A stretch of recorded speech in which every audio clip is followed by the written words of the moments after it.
Hey y'all, welcome to Cross Politic. We're excited to bring you a past show for our Friday flashback that is so relevant to what is going on right now, especially in light of the riots in LA. Remember the trial of the young man who was prosecuted for killing 2 people and wounding another out of self-defense, Kyle Rittenhouse? He was prosecuted for trying to help people during a violent protest. Our culture wants men to be weak, especially our young men coming up. So how do we become strong?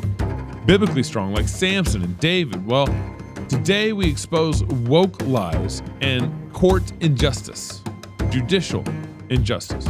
We look at riots and answer the question, what does it mean to be a man? Enjoy this Friday flashback. Not guilty. Oh, woo! But we knew that from the beginning. Is it good to be a man? It's good to be a man. It's also good to be Kyle right now. Is it though? Freedom! Yeah, we'll see about this. Pastor Toby Chalk Knox, I'm the water boy, and we got Michael Foster in the studio with you guys. I like our new camera setup. I can see which one is on and everything. That's cool. Way to go. Way to go, producer. I can't see which one's on still. Welcome to our Sunday special. Good to be on NRB TV, Xfinity, Edify app, and all the podcast channels that we get to drop on. Our app, the Fight Laugh Feast app. That is right. And for Christmas, I'm pushing.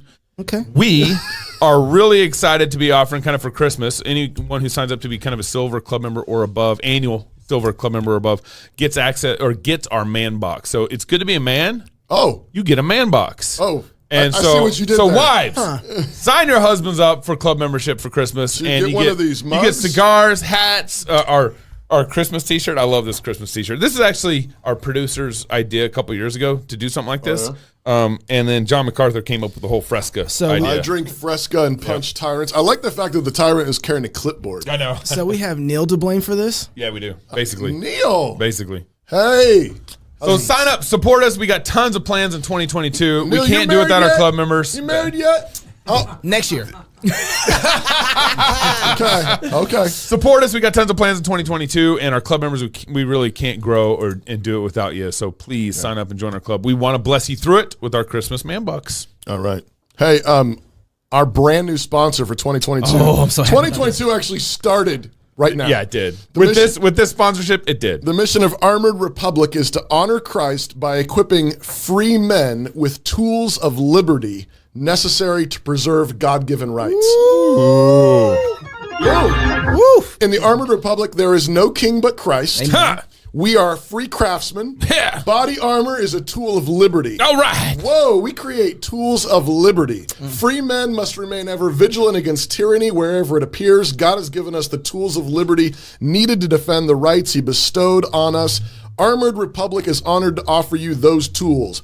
Bullet points that are important for us to point out. You're just going to read that. You didn't. It's a brand new script. It's okay.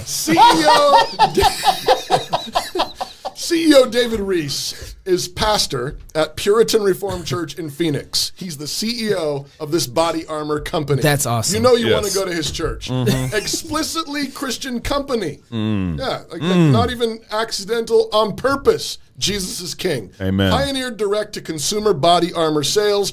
All the armor is manufactured in Phoenix, Arizona, in the U.S. of A. Come on now. I can't wait to roll. We're going to do a lot more rolling out with them over the next year. Those are bullet points that you should remember. Can I add another bullet point on there? After the whole Kyle Rittenhouse thing, I'm just saying this might be a good idea. For real. I'm just saying it might be good. If you see those tanks come out there, they got 300 people out there, you might want to have your own body armor. That's Okay, true. but we need to hear from the jury first. All right, let's do it.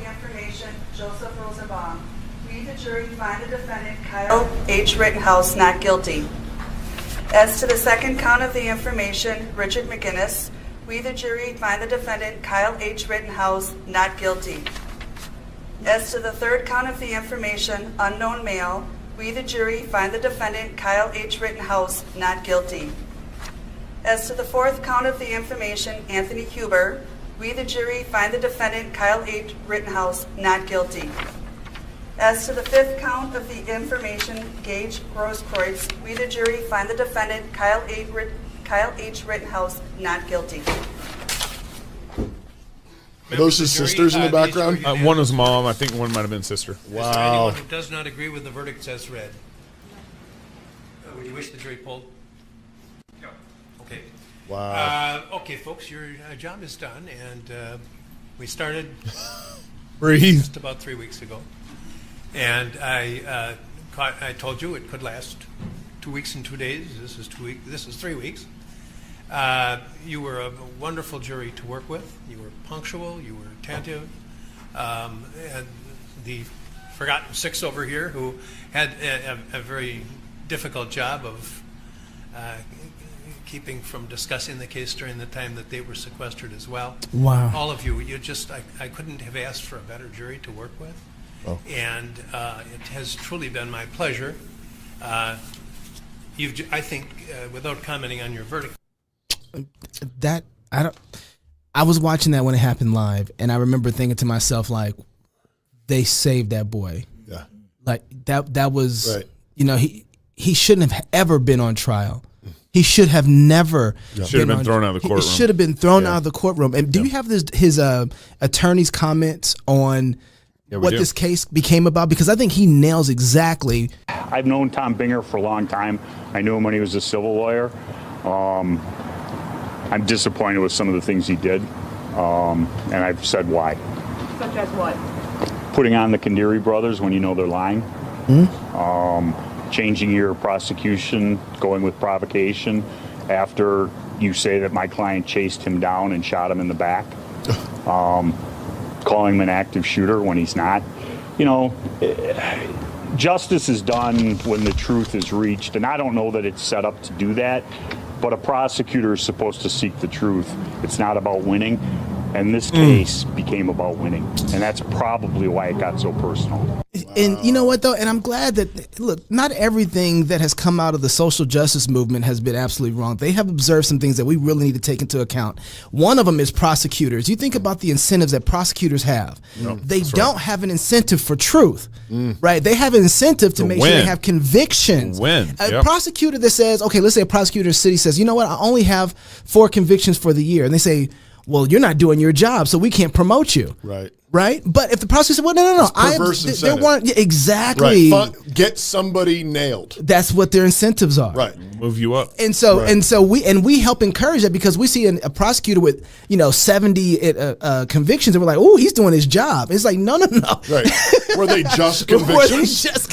Should the trial? And so Rittenhouse, this never should have been brought. And if the prosecutor had any form of justice in his bones, right, he would have never, or truth for that matter, he would have never brought this case. Right. And so it became about winning, which is most of the times, that's what it's all about. Remember that this, pull up the clip, Gabe, with, what this is all about. We're talking, this is the night, right? It's Kenosha. This is what happened. This is where. So before that, Jacob Blake was a young black man who his ex-girlfriend called the cops on him because he wasn't supposed to be there. Right. Okay, the cops come because Jacob Blake wasn't supposed to be there. He pulls a knife. Before that, the cops tackled him. He squeezes out of it. He resists arrest. And then he goes around to his car. He has a knife in his hand walking around to the car, right? Or was it before he got in the car?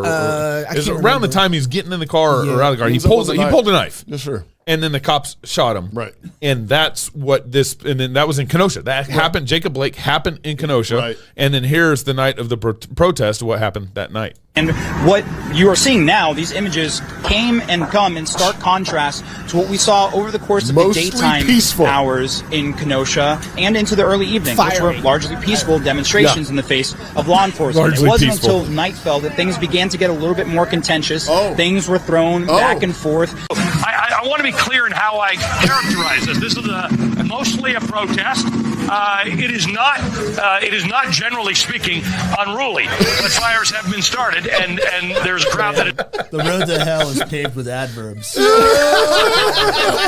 Mostly, generally. But the same news media.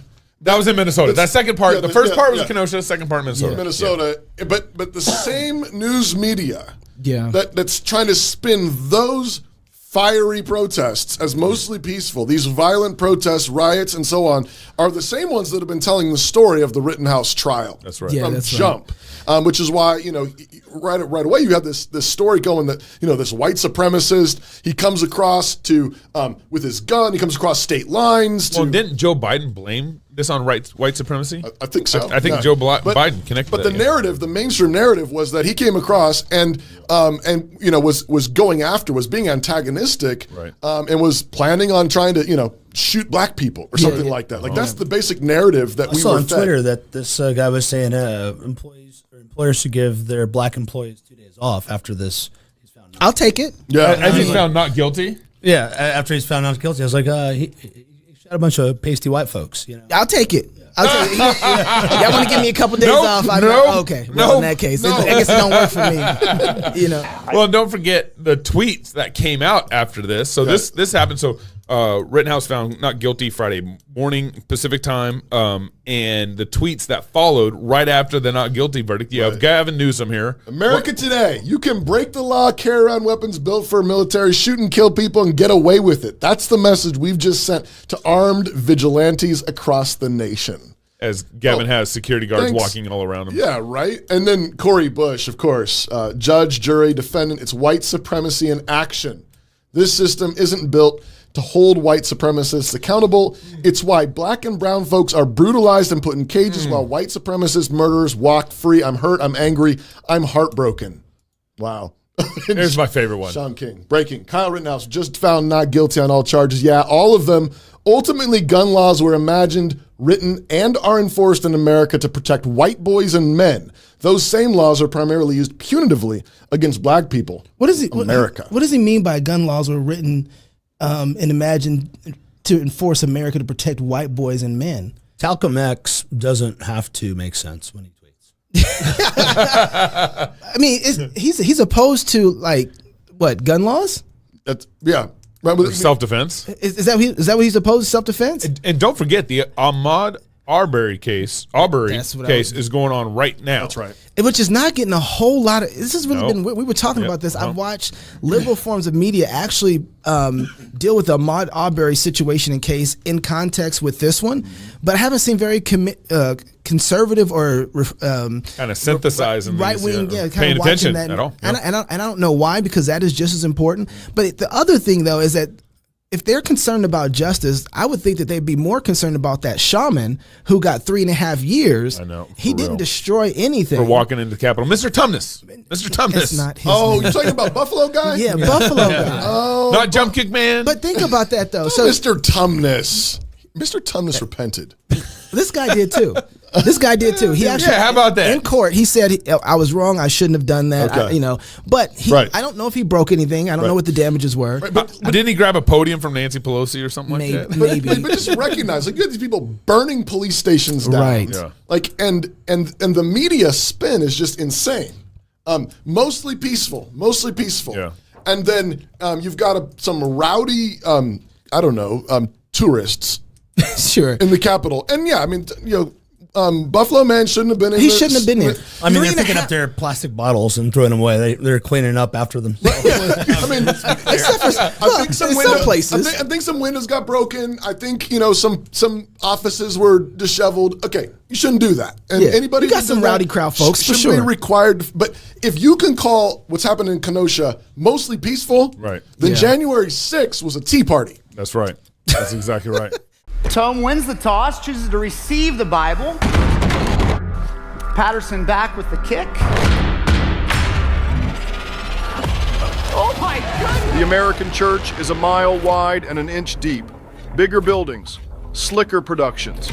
We've traded shepherds for CEOs and prophets for marketing experts. How much money did you pay for Tyler Perry's Gulfstream jet, for example? Well, for example, that's really none of your business. The result? Cultural surrender dressed as relevance. Then if people get mad, they get mad at Curtis, Russell, and David. While our cities burn with paganism, we're busy building better light shows.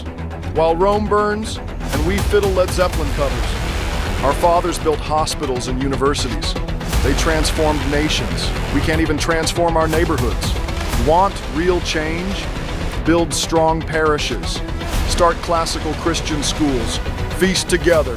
Worship together. Build communities that last. Support churches that train up generations of culture shapers. Where psalms are sung, scripture is preached, and Christ's kingdom advances. Join the Reformation.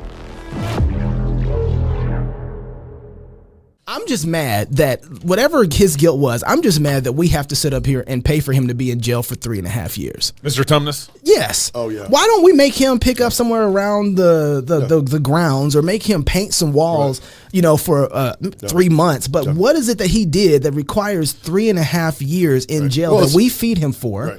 Right, that we take care of, make sure he gets shot. We pay for the water, pay for the clothes. It is the legal version of slavery that we still have in our country. I mean, the 13th Amendment says that slavery is abolished except for its use in prisons. So we haven't abolished slavery. We're still doing it. Right. Knox, is it true that the use of guns and guns laws is this just to enforce protection of white people? Speaking of which, how many people in this room have a gun right now? Probably Knox and Neil. All the minorities. What? All the minorities. That's one of the other things about the Kyle Rittenhouse trial that I was very concerned about. Everybody was wondering, like, why should black people be concerned about the Kyle Rittenhouse trial? Kyle Rittenhouse was a white boy who murdered 3 other white boys who were doing some crazy stuff. So, or 2 other ones and injured 1. Yeah. And I'm saying, well, if you're a black person in America, self-defense, if you believe the narrative that's around here, that every white man out there trying to kill you, especially police officers, why don't you want to have self-defense? You want self-defense to be a big check mark on your things that you want to be able to do as a black man.